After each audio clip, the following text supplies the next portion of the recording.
Olá, meu nome é Maria Eduarda e junto com meus colegas vamos apresentar o relato de caso de um indivíduo diagnosticado com tuberculose pulmonar concomitante a hanseníase e HIV positivo.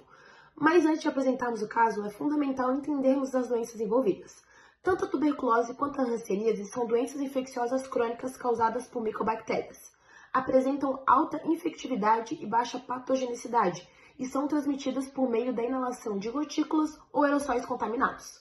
Na TB causada pela Mycobacterium tuberculosis, o sistema imune forma granulomas numa tentativa de eliminar a bactéria, porém se ele falha, a bactéria acaba se espalhando e forma a TB ativa, do qual os indivíduos vão apresentar sintomas como tosse há mais de 3 semanas, sudorese noturna, febre e perda de peso.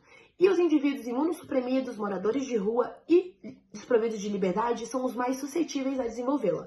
Já na hanseníase causada pela Mycobacterium leprae, o bacilo vai se alojar preferencialmente no sistema nervoso periférico, o que gera o espessamento dos nervos e a perda da sensibilidade, sintomas clínicos característicos da doença. A hanseníase vai apresentar 4 fases e é dividida de 2 formas clínicas, a paucibacilar e a multibacilar, onde há uma maior carga de bacilos e a maior fonte de transmissão. Nelas incluem a fase dimorfa e a vichoviana, que é a mais grave da doença, onde o indivíduo vai apresentar a fase leonina.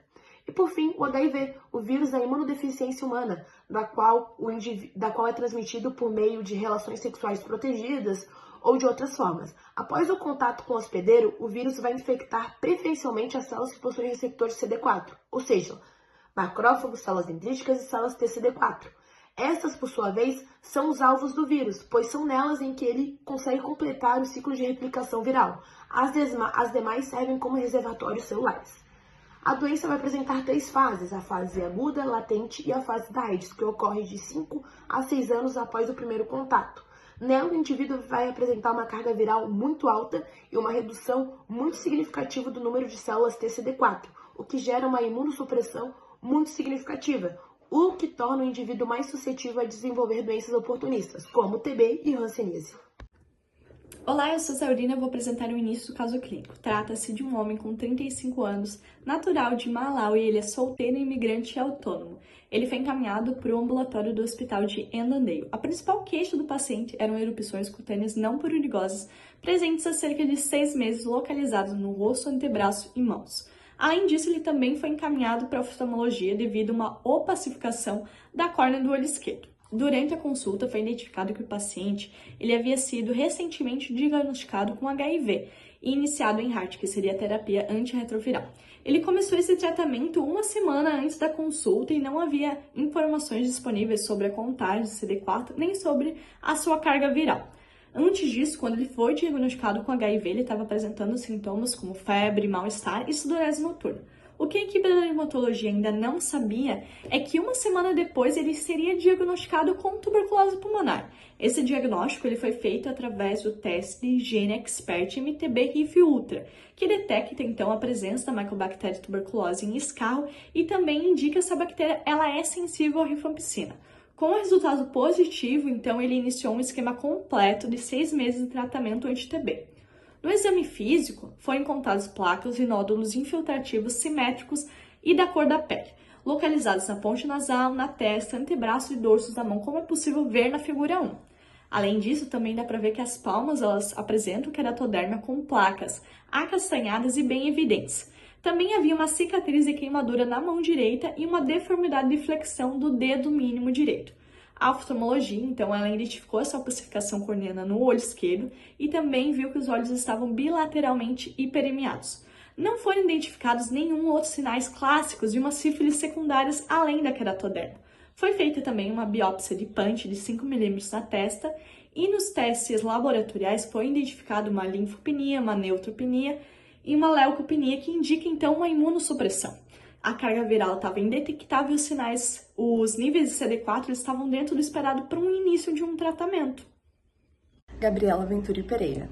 Quanto ao diagnóstico diferencial das placas nódulo-papulares infiltrativas, as hipóteses iniciais eram sarcoidose, hanseníase, sífilis, infecção fúngica profunda e escleromixedema. Um achado importante dos exames complementares foi a dosagem elevada de ECA no soro do paciente, sendo essa enzima produzida pelos granulomas, que são característicos da sarcoidose. Então, foi esse o diagnóstico inicial. A partir disso, foi iniciado o tratamento utilizando pomada de propionato de clobetasol associada à cloroquina por via oral. Na segunda consulta, foi feito o teste RPR para sífilis, que deu positivo, mas com baixa intensidade, com o título de 1 para 2 diluições. Na falta de penicilina benzatina, foram utilizados ceftriaxona intramuscular de imediato, além de doxiciclina via oral por 1 mês. Na terceira consulta, as lesões dos antebraços haviam desaparecido e as lesões faciais haviam regredido bastante. Repetiu-se o RPR para sífilis, que deu negativo, e saiu finalmente o resultado da biópsia, que indicou hanseníase virchoviana, pois observou-se inflamação granulomatosa da derme,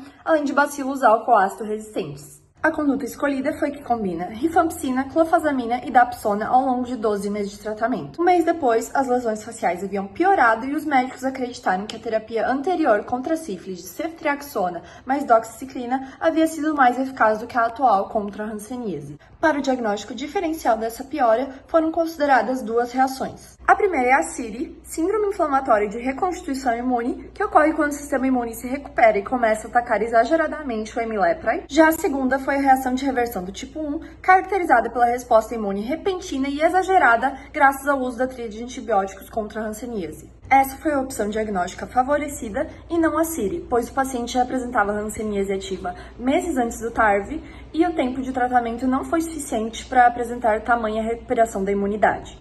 Infelizmente, não foi repetida a biópsia e não foi feito nenhum teste treponêmico para a sífilis. Meu nome é Isabela Favarin e eu vou introduzir a discussão desse caso que desafia não apenas o diagnóstico clínico, mas também nosso entendimento sobre interações entre patógenos e pacientes imunossuprimidos. Trata-se de um homem de 35 anos, HIV positivo e com 3 infecções simultâneas, hanseníase virchoviana, tuberculose pulmonar e suspeita de sífilis secundária. O que torna esse caso excepcional. Primeiro, a coinfecção por hanseníase e tuberculose é extremamente rara, mesmo em regiões endêmicas. Também a literatura ela não descreve a associação entre esses 2 agentes com o HIV em um mesmo paciente. E também, a apresentação clínica desse caso trouxe um dilema. As lesões cutâneas poderiam ser tanto de hanseníase quanto de sífilis, que são 2 doenças com enorme variabilidade morfológica. Outro ponto crítico presente no artigo é em relação à armadilha terapêutica. E aqui vai também um alerta importante. Se o paciente com tuberculose oculta recebe apenas a rifampicina para a hanseníase, há um risco muito grande de se desenvolver resistência. Por isso, o artigo reforça a necessidade de se investigar ativamente a tuberculose, com radiografia de tórax e baciloscopia, antes de se iniciar a poliquimioterapia, e aguardando os resultados, pode-se iniciar alternativas seguras, como a minociclina. Também a complexidade do manejo foi muito mencionada, uma vez que o paciente teve uma melhora inicial com ceftriaxona e doxiciclina para sífilis suspeita, mas isso provavelmente refletiu a ação da rifampicina que ele já recebia para a tuberculose no hospital de origem. Então, a melhora inicial da hanseníase com o tratamento da sífilis é em relação à rifampicina da tuberculose. Então, o esquema da sífilis não trata a hanseníase.